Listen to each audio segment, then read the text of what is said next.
Hey y'all, it's the 30th, the very last day of November, and here on the house that's behind us over the fence are three, I guess they're average size, a couple of them seem, the one in the middle and the one towards the front seem a bit, they look smaller than the average but Black Vultures we see. I think they're young, but what brought me out here was over here. Let me shrink this down a little bit.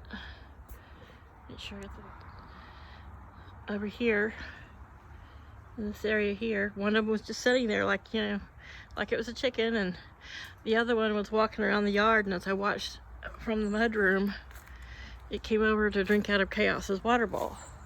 I typically keep that over here for Laddie and Chaos, but these mornings where, nights down in the low 20s, and mornings where it's not getting above, yesterday it got 1 degree above freezing all day. Today it's up into the 50s. But I've moved their water bowl out here so it wouldn't freeze. And through the morning, as the sun starts here, let's see if I can shrink this down. It starts about here, and as the afternoon goes, it's about 1:30 in the afternoon, I think 2 o'clock. Chaos likes to lay right here facing the easterly sun. And Laddie, Roo, yep.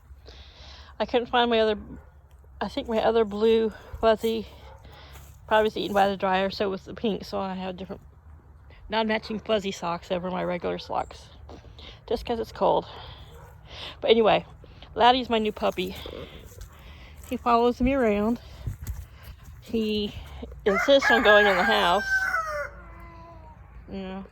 So it's gonna go today, but didn't really quite feel up to it. I'm gonna go tomorrow. I'm gonna grab a couple bags of soil and top off their dust bath, which they've all been like mad dust bathing today in there. It's got a little straw in it, it's dirt.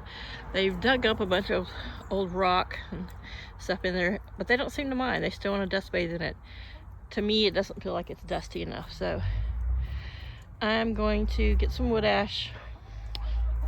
Even if I go to Walmart for a bag of just unwashed, clean, like just pure wood ash, it's like $70.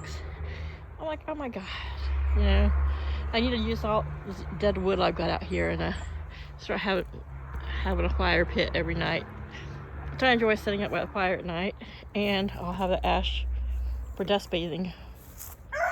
But I want to add some soil to there. They have a nice dry dusty dust bathing spot, of course, in their coop. We all know about that. But they seem to some days just prefer to be out here, and that is in the sun all morning until probably only in the last half hour. So it's about 1:30 did it go get out of the sun. Yeah, get your beak caught in my pajama pants. So I had green egg today, but here inside the coop, for a while they were doing it back there, but as you can see, barely 2 eggs. My leghorns want to, I guess it's because of the straws, that they're attracted to the straw, but they got that nest box. All 4 of these are in use at different times. That one's really big. That one's like probably 16 by 16, 14 by 16, 12 by 14, 14 by 14. But yeah, let's lay them in places where we poo. Yeah, so sorry I'm out of breath. It's just part of the the condition of the blood disorder. But I've noticed people say, gosh, you're out of breath. You weren't really doing anything. I know, that's the crew of it. So, anywho, what's up, Mr. Sassy Pants? I know you guys hate these red Crocs, but I'm gonna wear them anyway. I'm just not gonna let you guys dictate to me what I can and cannot wear. Yeah? Yeah, don't walk through the food, because I know what you guys wear. You wear poo on the bottom of your feet. Now let's just walk through the food. Devil may care, we might have just stepped in poo. Crazy little chickens. Try to be quick out this gate because Laddie gets up on Chaos's heated little cabin there and jumps up on my shoulders. So, yeah, the shop truck needs a new battery. The owner needs to buy a battery for it.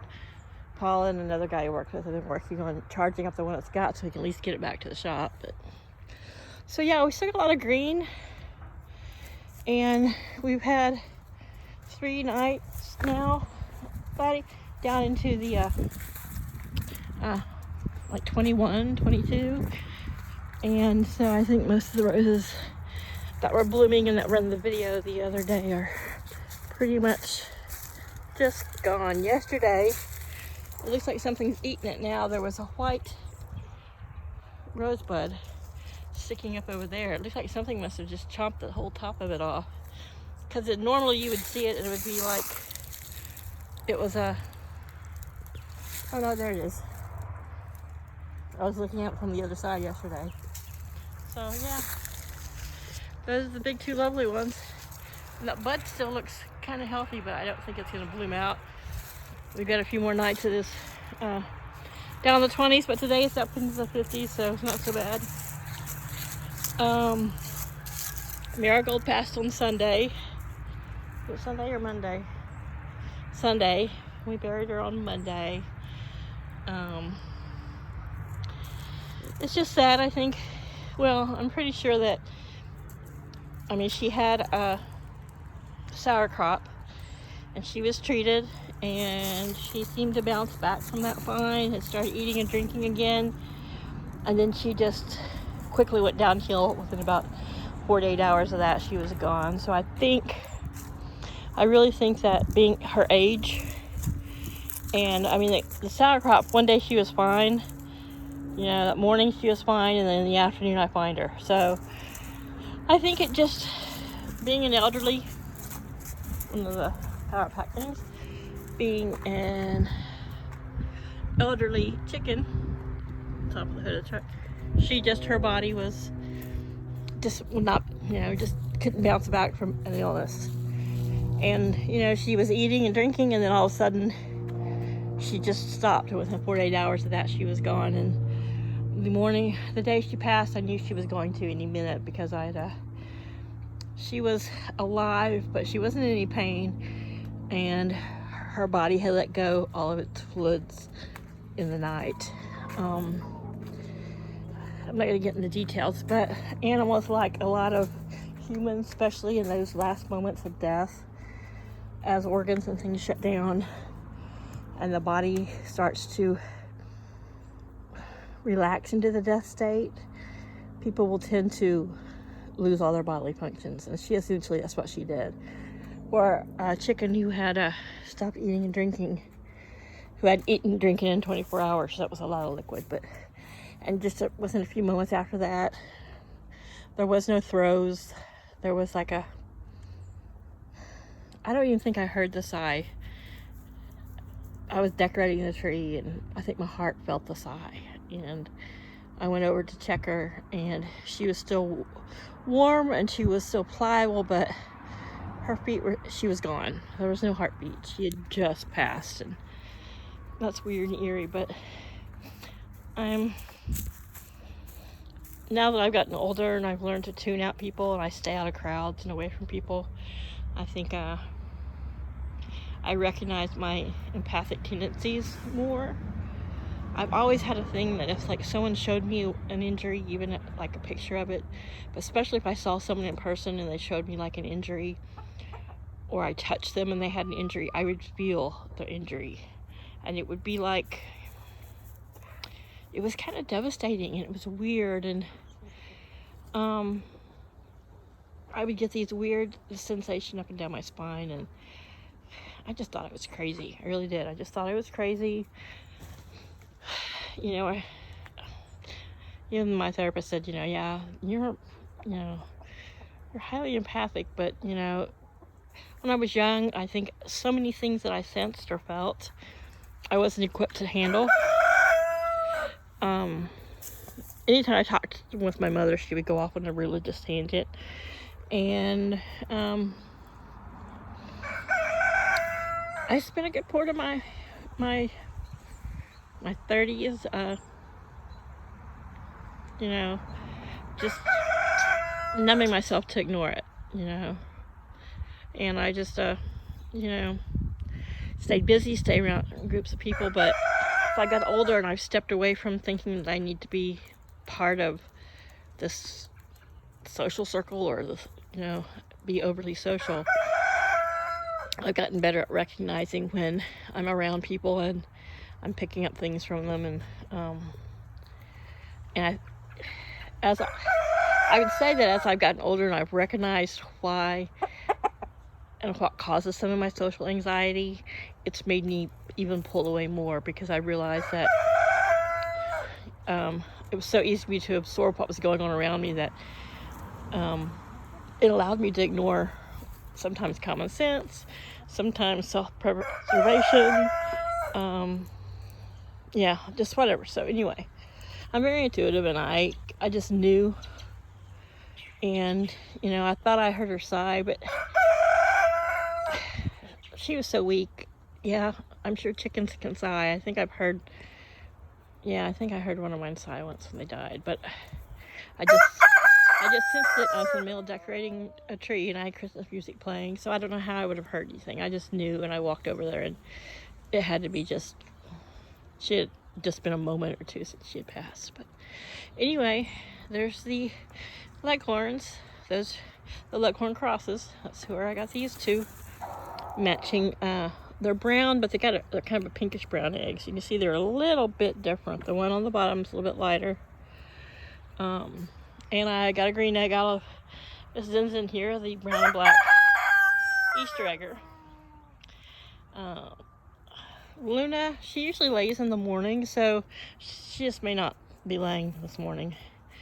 A lot of time Lily lays in the afternoon. We'll see. As far as I can tell, my Brahmas have not gone back to laying.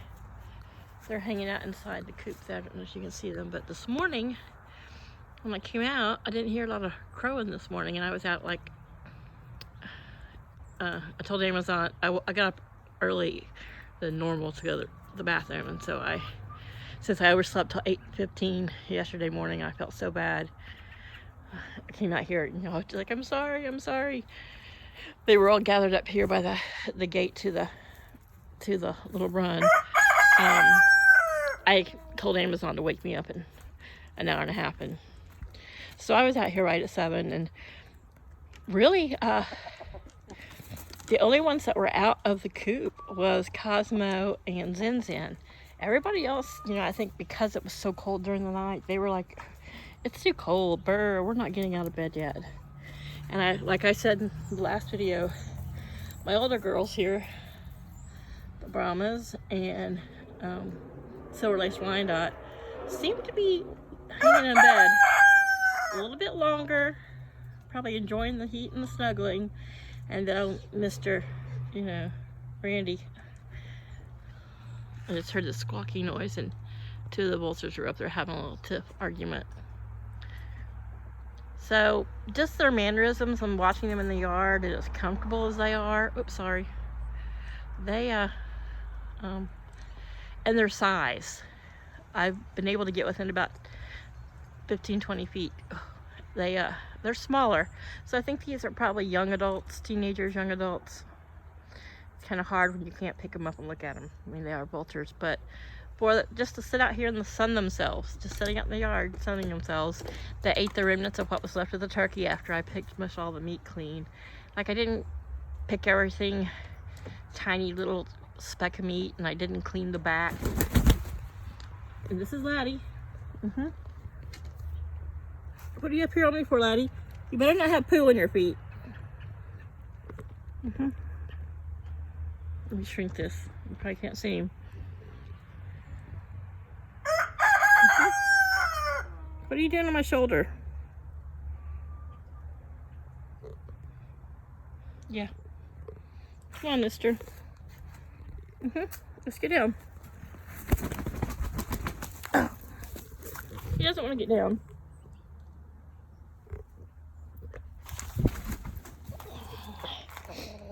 Yeah, I don't like you jumping on him because I never know where your feet have been. At least he's been out in the yard. I know he's less likely to have poo on him. Yeah, especially when I'm standing here at the gate. He just, I mean, he's gentle about it. He's not digging his claws or his one spur. He's only got a one spur. But he just wants to set up like a parrot. And he wants to come in constantly. But anyway, everyone's doing good. And I do think the older girls are just like, yeah, we're going to stay in here and stay snuggled up together and warm in the bed and let him chase those young girls around a bit. So when I don't see them, you know, usually they're all waiting here at the gate for me by 6:45. You know, winter is a little different because it's darker.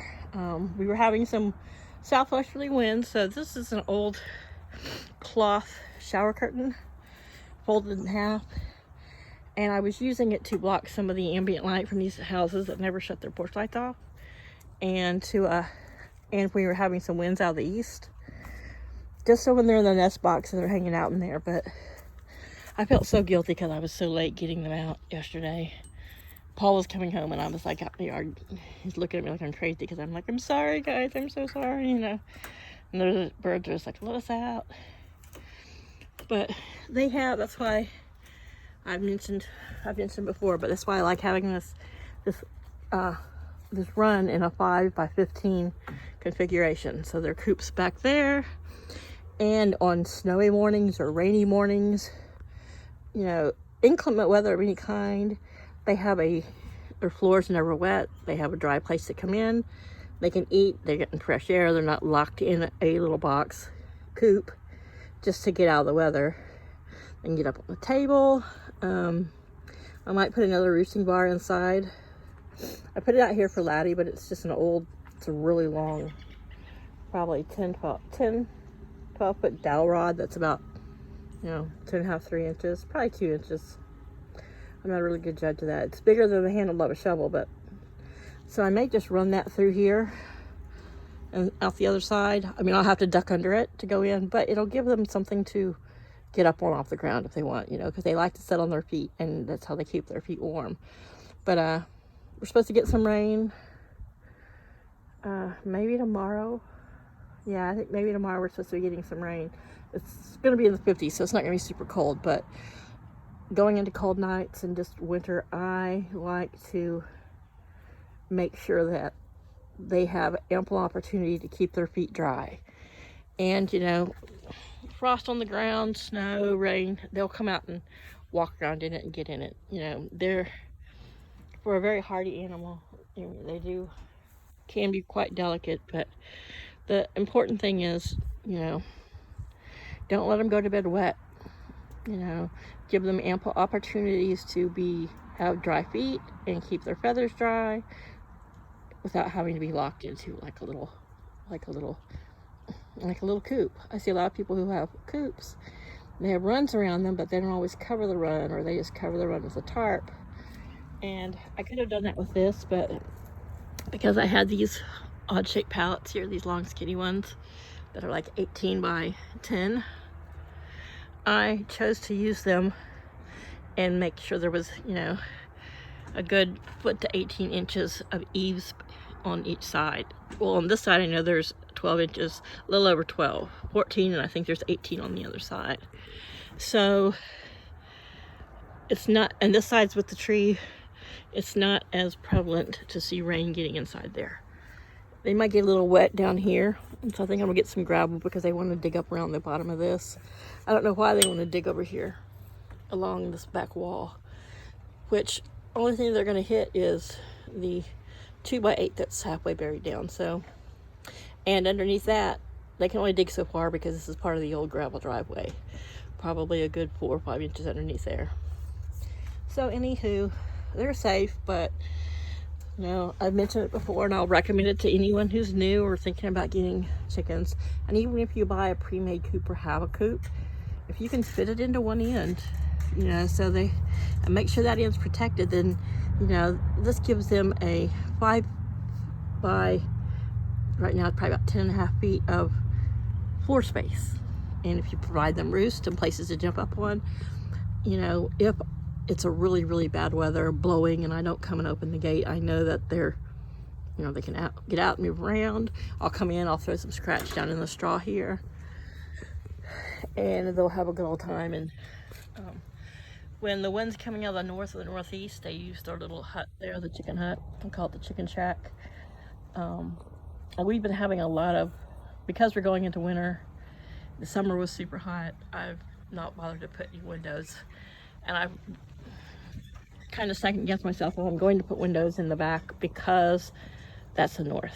And they get in there a lot for windbreak and to get out of the rain. And I would, of course, if I put windows, I would make sure that the circle I cut out, I would put hinges on and make that a little, like a shutter. But, you know, sometimes when we just get stuff blows up real quick, that could get soaked in there, or, you know, I just want to keep it as a protected area as possible.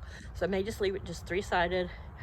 Maybe put a window here in the east and one to the west, just as a, you know, to add, you know, decor looks. I don't know. I'm always debating. And it also is, if I have to if I get more chickens and I have to have 2 separate coops, that can be walled back off. It used to be closed in with a little chicken door. But yeah, I like them to have lots of places to get out of the sun and out of the weather. They use this pavilion that I made, which I just slapped together quite a lot. And if you're new, I'll go back and watch some of the old videos.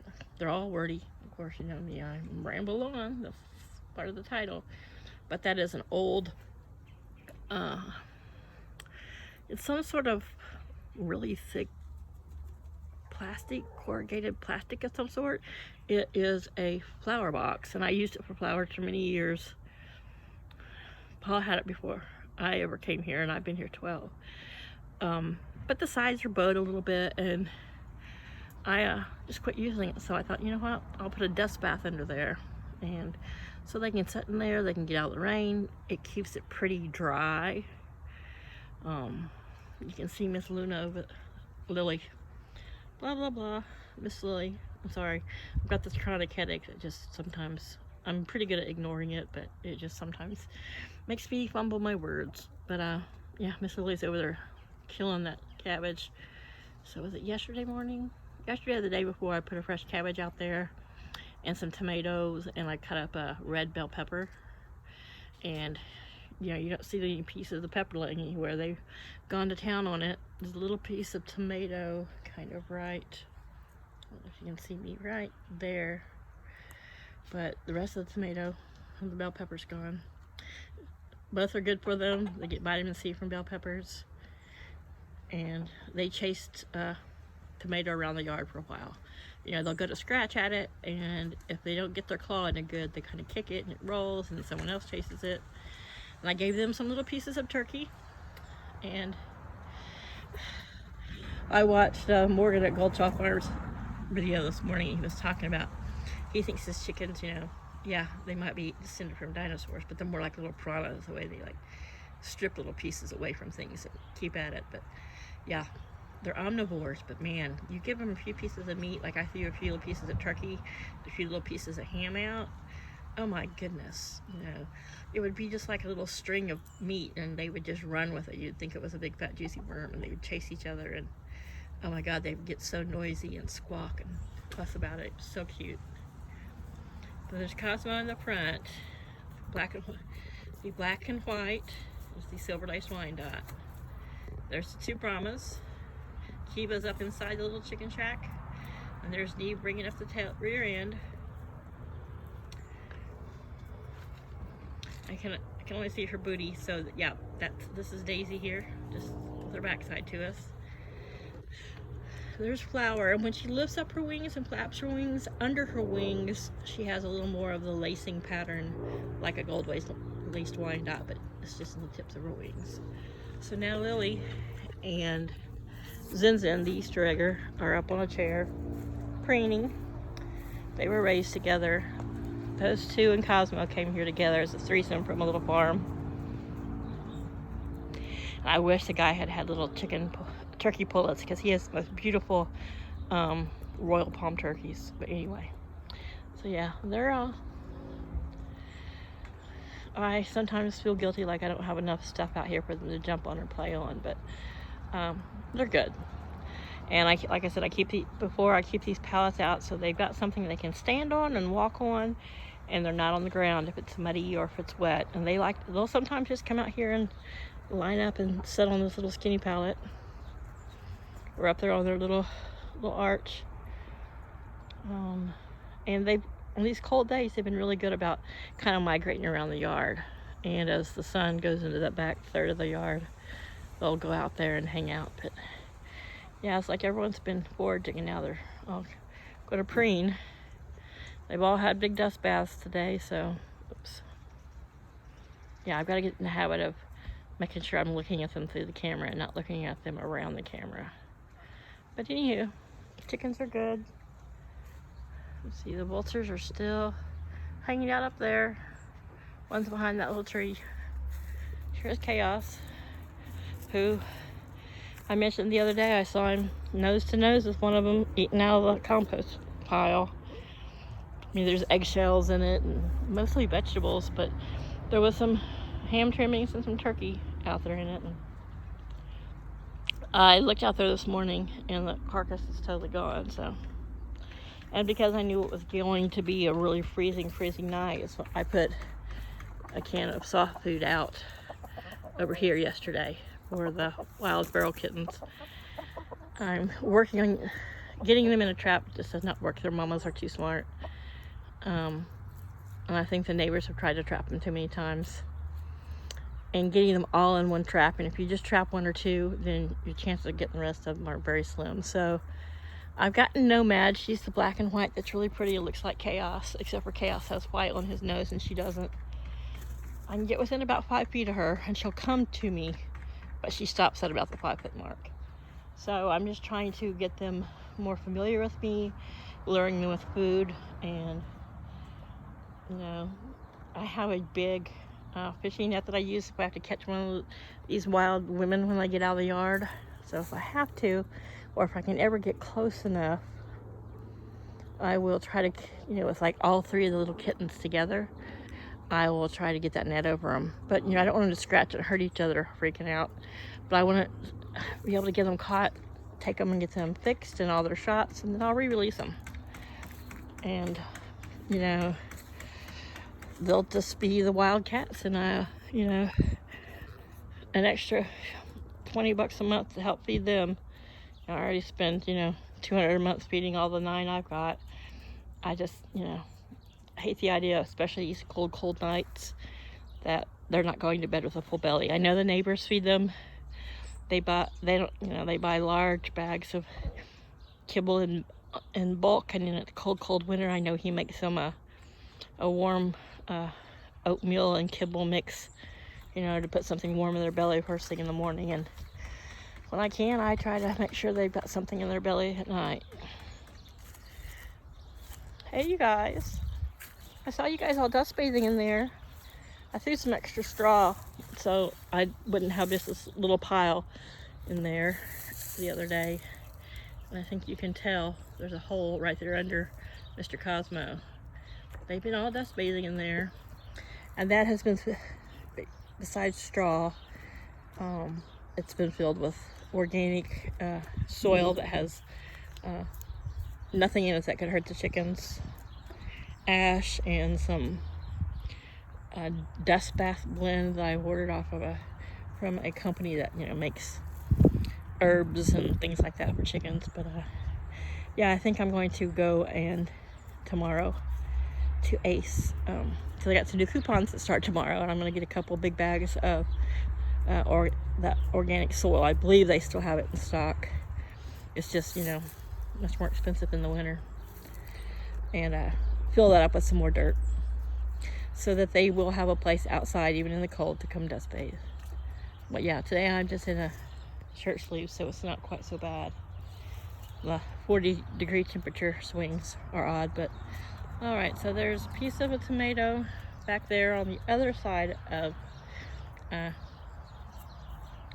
about 2 feet away from Daisy, and then right under her butt you can see something red, and that's looks like a quarter of the red bell pepper. which was a big red bell pepper, and I cut it in quarters and squished it in there around that cabbage, which they just about picked clean. And there's the core of the one that was in there before it. So yeah, making sure they get their greens. Anytime I've got like any vegetable, especially like broccoli or something that's still good, but it's just a little limper than I like it, it comes out to them. So they get a lot of kale and broccoli and greens, and I buy vegetables just for them. Paul bought a big thing of fruit the other day, and I didn't realize it was there till like the day before yesterday, and probably by today or tomorrow some of it's going to be softer than I like, but still edible, and I'll bring that out for them. It's got melon and watermelon, so that's always good. But all right, everyone seems to be kind of doing their grooming thing. Flower's the only one here in the pavilion. So got Lily and Zinzin. Cosmo's going back and forth checking on all his girls.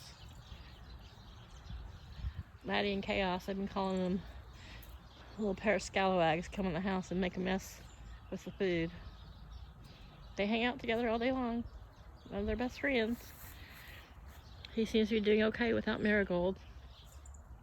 I let him see her after she passed, and of course he just wanted to get up on her and try to cover her. I said, no necrophilia around here, mister. He didn't understand, you know. She was just sitting there. I would have thought he would have sensed she was dead, but then he sniffed and pecked around at her a little bit, and then he was like, okay. But I let him say goodbye, and he and Chaos both stood there. I had to keep using my foot to push him away from the hole Paul was digging, and then, you know, they of course thought, well, here, let us help you. So Laddie was kicking dirt, and Chaos was pawing at a little bit. They were helping to dig the grave, so they thought. So I'm gonna scoot back up here. We're gonna say goodbye with the Black Vultures that are up there. There's still 2 of them, but the other one's over there. They're just sitting watching. As soon as I go in, I'm sure within about 15 minutes they'll be probably out here in the yard enjoying the sun. That's okay with me. I love all the critters. All right, you guys. Hope you have a great weekend. Bye for now.